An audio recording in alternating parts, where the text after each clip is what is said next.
These are harvest knots or love knots, and you can see there's lots of variation in the patterns, and these little things were made at this time of year as the farmer was bringing in the harvest. They're very straightforward to make, and I'll show how to make one now.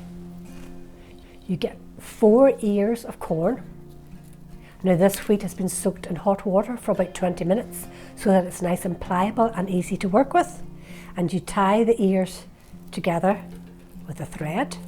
I'm using wheat straw, but in the past barley or oats would have been probably the more common crops.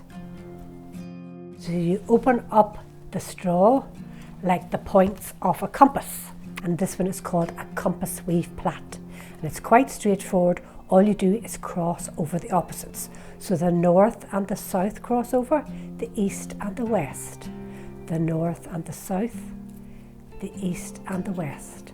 So up and down, over and back, up and down, over and back. And you just keep plaiting like this until you've made a long chain. So these were traditionally made for someone that you loved. And if a girl received one of these, she wore it in her hair, and the boy wore his on the lapel of his jacket. So when you went down to market or to a harvest home barn dance and you had one of these, everybody knew that you had a sweetheart. Here in Coshcube, you can see an example of the last sheaf, and this is the last bit of corn that was left in the field. They plaited it and hung it in their house, and then they thought that would give them good health and good fortune, and then the following year they would plant it in the field and hope for a really good crop. So up and back, up and back. There's the chain forming now, and you just keep doing that until you can't go any further. These were also called favours, so there is maybe an idea that if you say do us a favour, this is what you meant.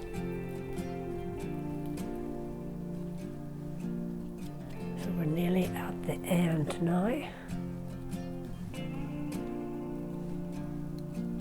There we go. You can see the nice chain of the compass wheel plait. Trim off all the loose ends, and there's your chain, and then you wrap the chain round your fingers through the back and then form it into the heart shape. So there's your heart or your love knot, and then the thread that you used at the start gets wrapped around nice and tightly.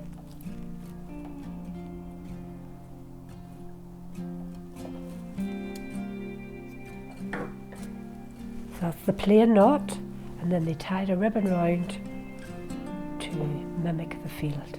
So a golden ribbon reminded them of the wheat in the field, brown would have been the soil, and if they tied a red ribbon or a blue ribbon, it could represent poppies or forget-me-nots that were in the field at the time.